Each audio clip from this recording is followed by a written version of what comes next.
Saint-Tropez, 13 avril. Comme il faisait fort beau ce matin, je partis pour la chartreuse de l'Averne. Deux souvenirs m'entraînaient vers cette ruine, celui de la sensation de solitude infinie et de tristesse inoubliable ressentie dans le cloître perdu, et puis celui d'un vieux couple de paysans chez qui m'avait conduit l'année d'avant un ami qui me guidait à travers le pays des morts. Assis dans un char à bancs, car la route deviendra bientôt impraticable pour une voiture suspendue, je suivis d'abord le golfe jusqu'au fond. J'apercevais sur l'autre rive en face les bois de pins où la société essaie encore une station. La place d'ailleurs est admirable et le pays entier magnifique. La route ensuite s'enfonce dans les montagnes et bientôt traverse le bourg de Cogolin. Un peu plus loin, je la quitte pour prendre un chemin défoncé qui ressemble à une longue ornière.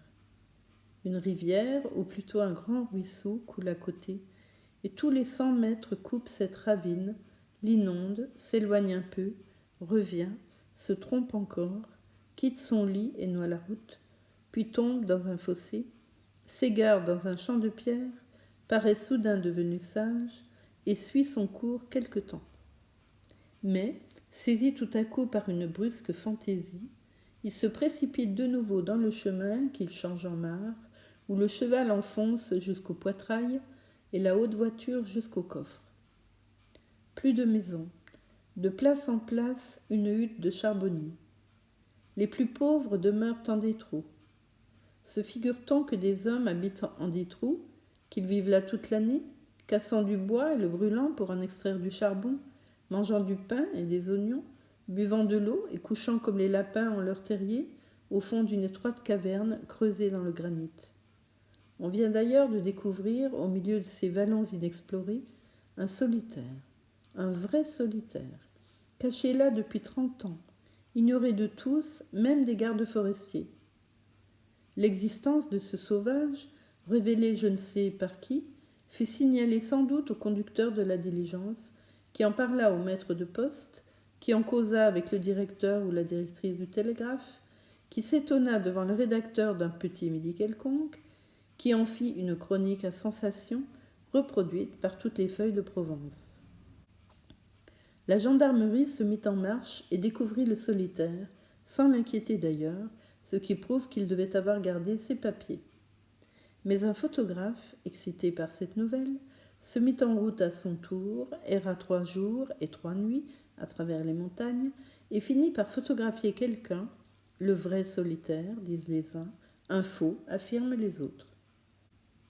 Or, l'an dernier, l'ami qui me révéla ce bizarre pays me fit voir 2 êtres plus curieux, assurément, que le pauvre diable, qui vint cacher dans ces bois impénétrables un chagrin, un remords, un désespoir inguérissable, ou peut-être le simple ennui de vivre. Voici comment il les avait trouvés. Errant à cheval à travers ces vallons, il rencontra une sorte d'exploitation prospère, des vignes, des champs et une ferme humble mais habitable. Il entra, une femme le reçut, âgée de 70 ans environ, une paysanne. Son homme, assis sous un arbre, se leva et vint saluer. « Il est sourd, dit-elle. » C'était un grand vieillard de 80 ans, étonnamment fort, droit et beau. Ils avaient à leur service un valet et une servante. Mon ami, un peu surpris de rencontrer dans ce désert ces êtres singuliers, s'informa d'eux. Ils étaient là depuis fort longtemps, on les respectait beaucoup, et ils passaient pour avoir de l'aisance, une aisance de paysans. Il revint les voir plusieurs fois, et devint peu à peu le confident de la femme. Il lui apportait des journaux, des livres, s'étonnant de trouver en elle des idées, ou plutôt des restes d'idées, qui ne semblaient point de sa caste. Elle n'était d'ailleurs ni lettrée, ni intelligente, ni spirituelle, mais semblait avoir au fond de sa mémoire des traces de pensées oubliées, le souvenir endormi d'une éducation ancienne. Un jour, elle lui demanda son nom. « Je m'appelle le comte de X, dit-il. » Elle reprit, mue par une de ces obscures vanités gîtées au fond de toutes les âmes, « Moi aussi, je suis noble. » Puis elle continua, parlant pour la première fois assurément de cette chose si vieille, inconnue de tous. « Je suis la fille d'un colonel. Mon mari était sous-officier dans le régiment que commandait papa. Je suis devenue amoureuse de lui et nous nous sommes sauvés ensemble. Et vous êtes venus ici ? Oui, nous nous cachions. Et vous n'avez jamais revu votre famille ? Oh non, songez que mon mari était déserteur. Vous n'avez jamais écrit à personne ? Oh non. Et vous n'avez jamais entendu parler de personne de votre famille, ni de votre père, ni de votre mère ? Oh non, maman était morte. Cette femme avait gardé quelque chose d'enfantin, l'air naïf de celle qui se jette dans l'amour comme dans un précipice. Il demanda encore : « Vous n'avez jamais raconté cela à personne ? » « Oh non, je le dis maintenant parce que Maurice est sourd. Tant qu'il entendait, je n'aurais pas osé en parler. Et puis je n'ai jamais vu que des paysans depuis que je me suis sauvée. Avez-vous été heureuse au moins ? Oh oui, très heureuse. Il m'a rendue très heureuse. Je n'ai jamais rien regretté. Et j'avais été voir à mon tour l'année précédente cette femme, ce couple, comme on va visiter une relique miraculeuse. J'avais contemplé, triste, surpris, émerveillé et dégoûté, cette fille qui avait suivi cet homme, ce rustre, séduite par son uniforme de hussard cavalcadeur, et qui plus tard, sous ses haillons de paysan, avait continué de le voir avec le dolman bleu sur le dos, le sabre au flanc, les chaussées de la botte éperonnée qui sonne. Cependant, elle était devenue elle-même une paysanne. Au fond de ces déserts, elle s'était faite à cette vie sans charme, sans luxe, sans délicatesse d'aucune sorte. Elle s'était pliée à ses habitudes simples. Et elle l'aimait encore. Elle était devenue une femme du peuple, en bonnet, en jupe de toile. Elle mangeait dans un plat de terre, sur une table de bois, assise sur une chaise de paille, une bouillie de choux et de pommes de terre au lard. Elle couchait sur une paillasse à son côté. Elle n'avait jamais pensé à rien, qu'à lui. Elle n'avait regretté ni les parures, ni les étoffes, ni les élégances, ni la mollesse des sièges, ni la tiédeur parfumée des chambres enveloppées de tentures, ni la douceur des duvets où plongent les corps pour le repos. Elle n'avait eu jamais besoin que de lui. Pourvu qu'il fût là, elle ne désirait rien. Elle avait abandonné la vie, toute jeune, et le monde, et ceux qui l'avaient élevée, aimée. Elle était venue seule avec lui, en ce sauvage ravin. Et il avait été tout pour elle, tout ce qu'on désire, tout ce qu'on rêve, tout ce qu'on attend sans cesse, tout ce qu'on espère sans fin. Il avait empli de bonheur son existence d'un bout à l'autre. Elle n'aurait pas pu être plus heureuse. Maintenant, j'allais pour la seconde fois la revoir, avec l'étonnement et le vague mépris que je sentais en moi pour elle. Elle habitait de l'autre côté du mont qui porte la chartreuse de Laverne, près de la route d'hier, où une autre voiture m'attendait, car l'ornière que nous avions suivie cessait tout à coup et devenait un simple sentier accessible seulement aux piétons et aux mulets. Je me mis donc à monter, seule, à pied et à pas lents. J'étais dans une forêt délicieuse, un vrai maquis corse, un bois de contes de fées fait de lianes fleuries, de plantes aromatiques aux odeurs puissantes et de grands arbres magnifiques. Les granites dans le chemin brillaient et roulaient, et par les jours, entre les branches, j'apercevais soudain de larges vallées sombres, s'allongeant à perte de vue, pleines de verdure. J'avais chaud, mon sang vif coulait à travers ma chair, je le sentais courir dans mes veines, un peu brûlant, rapide, alerte, rythmé, entraînant comme une chanson, la grande chanson bête et gaie de la vie qui s'agite au soleil. J'étais content, j'étais fort, j'accélérais ma marche, escaladant les rocs, sautant, courant, découvrant de minute en minute un pays plus large, un gigantesque filet de vallons déserts où ne montait pas la fumée d'un seul toit. Puis je gagnai la cime que d'autres cimes plus hautes dominaient, et après quelques détours, j'aperçus sur le flanc de la montagne en face, derrière une châtaigneraie immense qui allait du sommet au fond d'une vallée, une ruine noire, un amas de pierres sombres et de bâtiments anciens supportés par de hautes arcades. Pour l'atteindre, il fallut contourner un large ravin et traverser la châtaigneraie. Les arbres, vieux comme l'abbaye, survivent à cette morte, énorme, mutilée, agonisant. Les uns sont tombés, ne pouvant plus porter leur âge, d'autres, décapités, n'ont plus qu'un tronc creux où se cacheraient 10 hommes.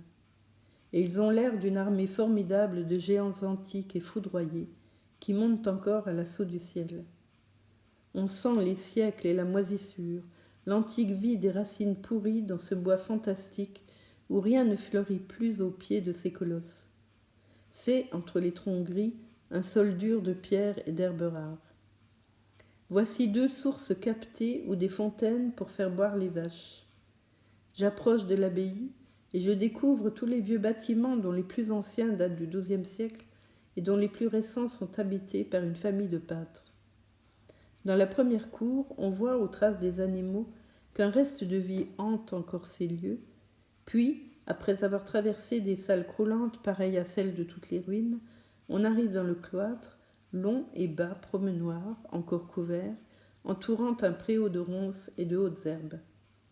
Nulle part au monde je n'ai senti sur mon cœur un poids de mélancolie aussi lourd qu'en cet antique et sinistre marchoir de moines. Certes, la forme des arcades et la proportion du lieu contribuent à cette émotion, à ce serrement de cœur, et attristent l'âme par l'œil, comme la ligne heureuse d'un monument gai réjouit la vue. L'homme qui a construit cette retraite devait être un désespéré pour avoir su créer cette promenade de désolation. On a envie de pleurer entre ces murs et de gémir. On a envie de souffrir, d'aviver les plaies de son cœur, d'agrandir, d'élargir jusqu'à l'infini tous les chagrins comprimés en nous. Je grimpai par une brèche pour voir le paysage au dehors et je compris. Rien autour de nous que la mort. Derrière l'abbaye, une montagne allant au ciel, autour des ruines la châtaignerie, et devant une vallée, et plus loin d'autres vallées, des pins, un océan de pins, et tout à l'horizon, encore des pins sur des sommets. Et je m'en allai. Je traversai ensuite un bois de chêne-liège, où j'avais eu l'autre année une surprise émouvante et forte. C'était par un jour gris, en octobre, un moment où l'on vient arracher l'écorce de ces arbres pour en faire des bouchons. On les dépouille ainsi depuis le pied jusqu'aux premières branches, et le tronc dénudé devient rouge, d'un rouge de sang comme un membre d'écorché. Ils ont des formes bizarres, contournées, des allures d'êtres estropiés, épileptiques, qui se tordent, et je me crus soudain jeté dans une forêt de suppliciés, dans une forêt sanglante de l'enfer, où les hommes avaient des racines, où les corps déformés par les supplices ressemblaient à des arbres, où la vie coulait sans cesse, dans une souffrance sans fin, par ces plaies saignantes, et qui mettait en moi cette crispation et cette défaillance que produisent sur les nerveux la vue brusque du sang, la rencontre imprévue d'un homme écrasé ou tombé d'un toit. Et cette émotion fut si vive, et cette sensation fut si forte, que je crus entendre des plaintes, des cris déchirants, lointains, innombrables, et qu'ayant touché pour raffermir mon cœur un de ces arbres, je crus voir, je vis, en la retournant vers moi, ma main toute rouge. Aujourd'hui, ils sont guéris, jusqu'au prochain écorchement. Mais j'aperçois enfin la route qui passe auprès de la ferme où s'abritait le long bonheur du sous-officier de hussards et la fille du colonel. De loin, je reconnais l'homme qui se promène dans ses vignes. Tant mieux, la femme sera seule à la maison. La servante lave devant la porte. « Votre maîtresse est ici, lui dis-je. » Elle répondit d'un air singulier, avec l'accent du midi. « Non, monsieur, voilà 6 mois qu'elle n'est plus. »« Elle est morte ?»« Oui, monsieur. Et de quoi ?» La femme hésita, puis murmura. « Elle est morte donc. Mais de quoi ? D'une chute donc. D'une chute, où ça ? Mais de la fenêtre. » Je donnai 20 sous. « Racontez-moi, lui dis-je. » Elle avait sans doute grande envie de parler, sans doute aussi elle avait dû répéter souvent cette histoire depuis 6 mois, car elle la récita longuement, comme une chose sue et invariable. Et j'appris que depuis 30 ans, l'homme, le vieux, le sourd, avait une maîtresse au village voisin, et que sa femme, l'ayant appris par hasard d'un charretier qui passait et qui causa de ça sans la connaître, s'était sauvée au grenier, éperdue et hurlante, puis lancée par la fenêtre, non point peut-être par réflexion, mais affolée par l'horrible douleur de cette surprise qui la jetait en avant, d'une irrésistible poussée, comme un fouet qui frappe et déchire. Elle avait gravi l'escalier, franchi la porte, et sans savoir, sans pouvoir arrêter son élan, continuant à courir devant elle, avait sauté dans le vide. Il n'avait rien su, lui. Il ne savait pas encore. Il ne saurait jamais, puisqu'il était sourd. Sa femme était morte, voilà tout. Il fallait bien que tout le monde mourût. Je le voyais de loin, donnant par signe des ordres aux ouvriers. Mais j'aperçus la voiture qui m'attendait à l'ombre d'un arbre, et je revins à Saint-Tropez.